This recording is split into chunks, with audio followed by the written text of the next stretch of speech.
पाटील साहेब, काल जे photos viral झालेले आहेत, सगळ्या चॅनल्सनी ते दाखवलेले आहेत, सोशल मीडियावर व्हायरल झालेले आहेत. गेले 3 महिने सातत्यानं प्रसारमाध्यमं असतील, सगळ्या पक्षाचे आमदार असतील, मागणी करतायत. आज अखेर असं कळतंय की धनंजय मुंडे यांचा राजीनामा होण्याची शक्यता आहे. परंतु काल समाज माध्यमावर जरी फोटो काल व्हायरल झाले असले तरी गृहमंत्री म्हणून मुख्यमंत्र्यांना ही गोष्ट सुरुवातीपासून माहीत असेल असं मला निश्चितपणे वाटतं.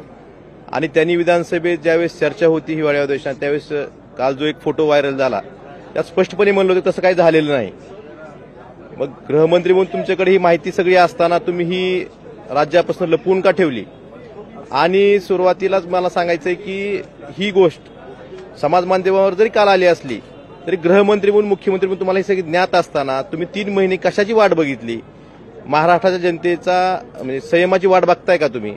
अजूनही रात्रीपासून आपण बातम्या बघतोय की राजीनाम्याची शक्यता आहे, परंतु ह्या क्षणापर्यंत अजून राजीनामा दिल्याची कुठलीही अधिकृत गोष्ट समोर आलेली नाही. आणि दुसरी गोष्ट, ह्या आरोपींना पळून जाण्यासाठी धाराशिव जिल्ह्यातल्या काही लोकांनी मदत केली असं मागं माहिती आली होती. याबाबत ही चौकशी होणं गरजेचं आहे आणि त्यात जे कोण दोषी असतील त्यांनाही अटक करून त्यांच्यावरही कारवाई केली पाहिजे असं आमचं स्पष्ट मागणी आहे.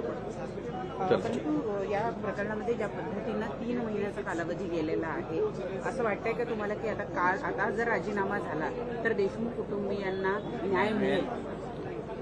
न्याय त्यांना, त्या जे दोषी आहेत किंवा त्यांना जे पाठीशी घालणार आहेत यांच्यावर संपूर्णतः कायद्याने जे फाशी शिक्षा झाल्याशिवाय न्याय संतोष देशमुख यांच्या कुटुंबियांना मिळणार असं मला वाटत नाही.